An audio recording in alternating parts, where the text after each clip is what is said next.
இயேசு கிறிஸ்து நாமத்தினால் உங்களை வாழ்த்துகிறேன். வேதம் சொல்லுகிறது, எபிரேயர் 10:23, வாக்கு பண்ணினவர் உண்மை உள்ளவர், அவர் வாக்கு மாறாத இயேசு கிறிஸ்துவா இருக்கிறாரு. மனுஷங்க பலவிதமான சொற்களை சொல்லி இருக்கலாம், இதை செஞ்சிடறேன் அதை செஞ்சிடறேன்னு உங்ககிட்ட பலவிதமான வார்த்தைகளை சொல்லி உங்களுக்கு ஒரு வாக்குறுதி இருக்கலாம். ஆனா கடைசியில கைவிடப்பட்ட சூழ்நிலையில நீங்க உட்காந்துட்டு இருக்கிறீங்களே. ஆனா இயேசு அது போல இல்ல.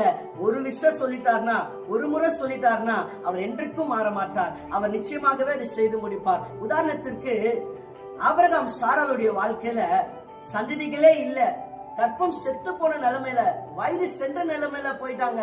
ஆனா கர்த்தர் அந்த கற்பத்தையும் திறந்து சந்ததிகளையும் காண உதவி செஞ்சாருங்க. உங்களுடைய வாழ்க்கையில இதை பார்த்து கொண்டிருக்கிற உங்க வாழ்க்கையில கூட இப்படிப்பட்ட சூழல் இருக்கக்கூடுமானால் இயேசு நிச்சயமாகவே வாக்குரைத்தவர் உண்மை உள்ளவர், உங்களுக்காக செய்து முடிப்பாரு. அவர் செய்யக்கூடாதது ஒன்றுமே இல்லை. அவர் உங்களுக்காக நிச்சயமாக செய்து முடிப்பாரு. நம்புங்க.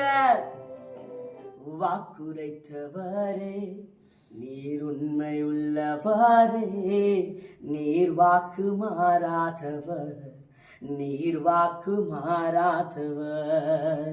வாக்குரைத்தவரே நீர் உண்மை உள்ளவரே, நீர் வாக்கு மாறாதவர், நீர் வாக்கு மாறாதவர்.